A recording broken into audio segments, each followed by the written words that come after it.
दोस्तों, आज की कहानी है दीदी, इस बार की हमारी दिवाली फिर से रोशनी वाली हो जाएगी।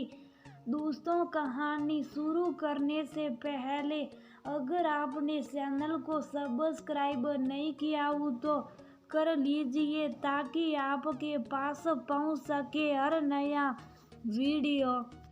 शाम के 4 बजने को आए। रेखा की नजर बार बार घड़ी पर जा रही थी। ना तो उसका पति अभी तक खाना खाने आया था और ना ही काम वाली बर्तन साफ करने। पति का तो पता था कि दिवाली के कारण दुकान पर काम बढ़ गया है, इसलिए खाने का समय ऊपर नीचे हो रहा। लेकिन काम वाली अगर वह काम कर किचन साफ कर जाती तो वह थोड़ी देर कमर सीधी कर लेती। यही सब सोच सोच कर रेखा भुनभुना रही थी। कुछ सोच उसने काम वाली को मिलाने के लिए फोन उठाया ही था कि तभी दरवाजे की घंटी बज गई।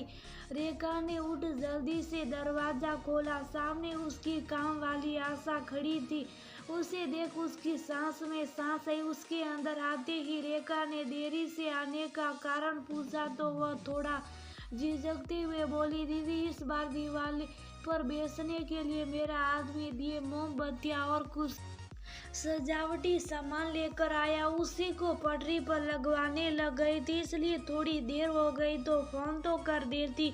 कम से कम मैं निश्चित हो जाती कि तू आएगी। हाँ दीदी, ये तो मुझसे गलती हो गई, काम के चक्कर में भूल ही गई। आगे से ध्यान रखूंगी। ठीक है, जा जल्दी से रसोई साफ कर दे, फिर मैं भी कुछ देर आराम करूँ कर रेखा फोन देखने लगी। लेकिन आशा अभी भी रसोई में जाने की बजाय उसके पास ही खड़ी थी। क्या बात है, कुछ कहना है क्या? रेखा ने उस पर सरसरी नजर डालते हुए पूछा। हाँ दीदी, वह क्या है कि कल से इस समय आने में थोड़ी देर हो जाया करेगी और शायद एक आध छुट्टी भी कर लूँ। दिवाली तक मेरा आदमी तो रिक्शा चलाता है, इसलिए बेटा दुकान पर बैठेगा, पर दोपहर 1 बजे वह स्कूल चला जाता। उस समय थोड़ी बहुत देर के लिए मुझे दुकान पर बैठना पड़ेगा। वह क्या बात है कि वैसे तो मेरा आदमी कह रहा था कि मैं बैठ जाऊंगा, लेकिन रिक्शे की सवारी का ऐसे ही है, अगर थोड़ी दूर की मिल गई तो आने में टाइम लग सकता है, इसलिए मेरा बैठना जरूरी है। आशा अपनी बात रखते हुए बोली, ये क्या बात हुई भला? दिवाली का टाइम है और तू छुट्टी करने की बात कर रही? तुझे पता है ना मैं भी नौकरी करती हूँ और स्कूल से आने के बाद मुझ में इतनी हिम्मत नहीं बचती कि मैं आकर काम कर सकूं। एक आध दिन की बात होती तो भी दिवाली के 4-5 दिन है और तू है कि छुट्टी की बात कर रही है। देख, एक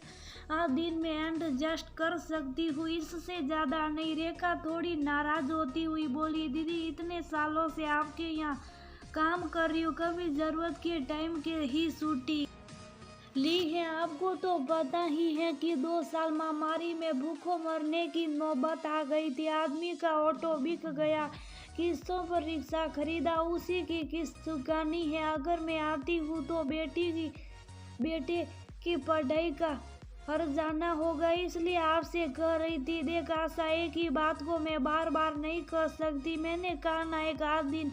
अभी रेखा कुछ और कहती, इससे पहले ही डोर बेल बजी। लगता है तेरे साहब आ गए, जा जरा दरवाजा खोल। क्या जी? माना काम जरूरी है, लेकिन खाना उससे भी जरूरी है। थोड़ा अपनी सेहत का भी ध्यान रखो। रेखा खाना परोसते हुए बोली, खाने के लिए ही तो ये सब भाग दौड़ कर रहा हूँ, तुझे तो पता ही है। रेखा की 2 साल इस महामारी के कारण कैसी दुकान ठप हो गई, लेनदेनों का कर्जा सड़ गया। वह तो तेरी सरकारी नौकरी थी तो तनख्वाह आती रही, वरना भूखों मरने की नौबत आ गई थी। 2 साल बाद इस बार फिर से बाजारों में दिवाली की रौनक लौटी है। सभी पिछले घाटे को पूरा कर मुनाफे की आस लगाए बैठे। यही एक हफ्ता तो है काम काज का, फिर बाद में कौन सी ग्राहकों की लाइन लगती, बस इसी आशा में इस बार दुकान में अच्छा सामान भरा। अगर अच्छे से सेल हो गई तो इस बार की हमारी दिवाली फिर से रोशनी वाली हो जाएगी। पति की बात सुन रेखा ने हाँ में सिर हिला दिया, लेकिन उसके दिमाग में बार बार अपने काम वाली की बातें गूंज रही थी। उसकी एक तनख्वाह तो आ रही थी, लेकिन काम वाली की मजबूर आदमी रोज कुआं खोद रोज पानी पीते। साल का सबसे बड़ा त्योहार, सभी आस लगाते हैं कि काम धंधा अच्छा चले तो घर में दो पैसे आए, जिससे घर आंगन के साथ साथ जिंदगी भी खुशियों से रोशन हो।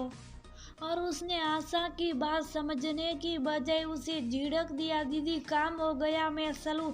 आशा की बूझी सी आवाज सुन उसकी तंद्रा टूटी। हाँ ठीक है, रेखा का जवाब सुन आशा जैसे ही जाने लगी, तभी रेखा ने उसे टोकते हुए कहा, सुन आशा, दिवाली तक दोपहर बाद आने की तुझे जरूरत नहीं, मैं आकर कर लूंगी। तू अपनी दुकानदारी संभाल और सुन, काम के पीछे बेटे की छुट्टी मत कराना।